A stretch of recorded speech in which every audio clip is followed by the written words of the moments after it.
I was very fortunate to work with Charles Handy in the newspaper industry, and he was looking at ways of influencing the culture, because with the Daily Mirror where I worked, we were up against organisation trying to change to the web offset colour system, and the turmoil, the difficulty with the unions, understandably because of loss of jobs and things like this, created immense interest in me in what he was trying to do. Subsequently, he came up with a very unusual way of looking at cultures, a memorable way that many of our executives and change agents have used since then. He called it the gods of management, and he based it on 4 mythological Greek gods. He talked of Zeus, the god of gods. He talked about Apollo, the god of role, the god of order. He talked of Athena, the god of teams and projects, and he talked about my favourite, Dionysus, who's the god of indulgence. Zeus runs the business like a club. He has a network of friends, he has a network of colleagues, and they help him make decisions. One of the problems is that the decisions will depend upon Zeus's view of the world, and quality will totally depend upon him, or perhaps the influence his network and friends, his favourites, have upon him. Control is at the centre, like the centre of a web.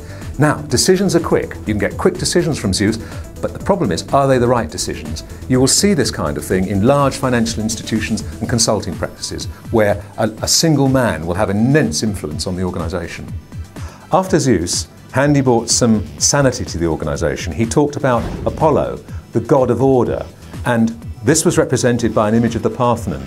The pillars, the stability, the foundation. This suggested an organisation with very clear rules, very clear roles.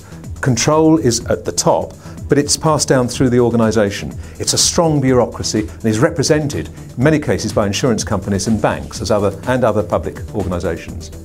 After Zeus and Apollo, Handy talked about Athena, the god of experts, the god of mentoring. She represented by a matrix, by a moving organisation where people focus on teams, they focus on task achievement. You see this in lots of pharmaceutical companies, you see it in ad agencies, where it's young experts moving from project to project, and decisions are based on merit, not on authority. Finally, Handy talked about my favourite god. It's the god of indulgence, Dionysus. This is a person who goes into the organisation and uses the organisation to meet his or her own skills. Often a very, very competent person and a scarcity, so they in fact move from organisation to organisation very rapidly. Unfortunately, they see management as an indulgence, they see management as low status, and their job, as far as they're concerned, is to indulge themselves within the organisation. You often see this in universities and consultancies.